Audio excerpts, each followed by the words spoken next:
Kripto makin populer, makin banyak juga yang untung dari jual beli aset kripto.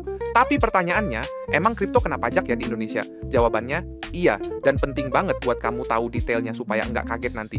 Yuk, kita bahas pajak kripto. Yes, aset kripto di Indonesia resmi dikenakan pajak. Aturan ini mulai berlaku sejak 1 Mei 2022 berdasarkan PMK nomor 68 tahun 2022 dari Kementerian Keuangan.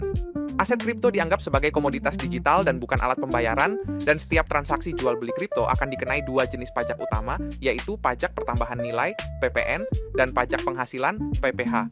Jadi, setiap kali kamu jual aset kripto dan dapat keuntungan, kamu otomatis punya kewajiban pajak. Untuk besaran pajaknya dibagi dua. Kalau transaksi di exchange resmi seperti Ajaib Alpha, PPH final 0,1% dari nilai transaksi dan PPN 0,11% dari nilai transaksi. Kalau transaksi di luar exchange resmi, PPH final 0,2% dan PPN 0,22% atau 2 kali lipat karena dianggap tidak melalui jalur yang diawasi pemerintah. Contoh, kalau kamu jual Bitcoin senilai 10 juta rupiah di Ajaib Alpha, PPH-nya Rp10.000 dan PPN-nya Rp11.000. Total pajaknya Rp12.000 langsung dipotong dari transaksimu. Apakah harus lapor SPT tahunan? Selain dipotong otomatis, kamu juga perlu melaporkan transaksi kripto dalam SPT tahunan sebagai bagian dari penghasilan dan aset kamu.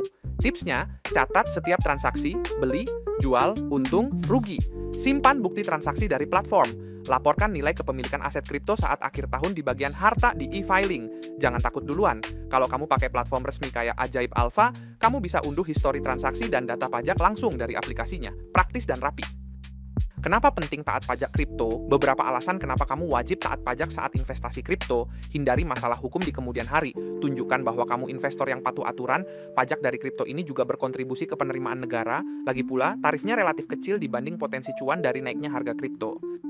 Kesimpulannya, investasi aset kripto di Indonesia kena PPH dan PPN. Gunakan platform resmi seperti Ajaib Alpha biar pemotongan pajaknya otomatis dan sesuai aturan. Dan jangan lupa laporkan di SPT tahunan. Investasi boleh semangat tapi tetap patuh aturan ya. Subscribe untuk konten edukasi kripto lainnya. Ajaib semua bisa.